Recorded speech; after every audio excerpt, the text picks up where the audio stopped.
Omosh aokoke ama afuate shetani. Omosh aokoke ama akue mwizi. Hi guys, it's your girl Sandra Mbuvi. People tend to call me Piki Sandra, but anyways, welcome back to Swift Media KE. Remember to subscribe as well.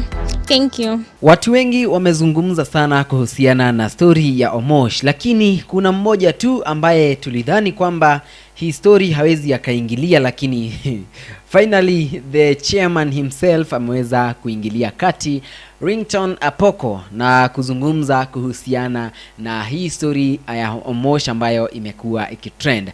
Na Ringtone amesema basi Omosh asipewe pesa kupitia video ambayo anaenda kuchezea. Omosh hana shida, Omosh sio kilema, na basi anaweza tafuta kazi afanye na basi apate hela zake. Na akawaambia Wakenya wasimsaidie Omosh kwa sababu kuna watu wengi ambao wana mashida zao hapa nje lakini hawana mtu wa kumsaidia. Kwa hiyo Ringtone amwambia Wakenya msimsaidie Omosh kwa sababu Omosh hana shida yoyote. Hebu tazama hii video hapa.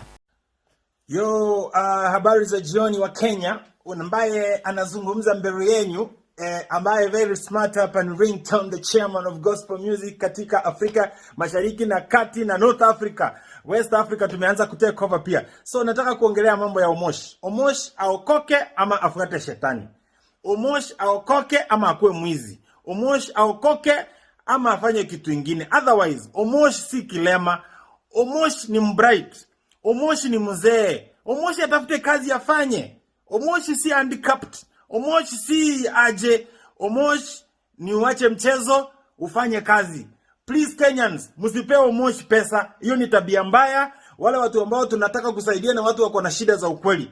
Mungu amepatia Omosh mikono, miguu, akili, health, asituletee mambo yake. Kenyans, saidia mtu wako na shida. Omosh hana shida.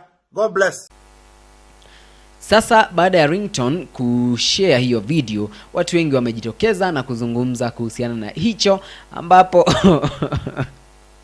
comment ya kwanza kidogo inanichekesha kwa sababu ya vile ambavyo mtu amecomment. Anaitwa Pokot Nika ambaye anasema wazimu ameongea facts for the first time.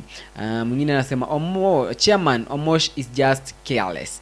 Okay, mwingine anasema umesahau Omosh ni kizangila ama hiyo jina ngumu kutamka.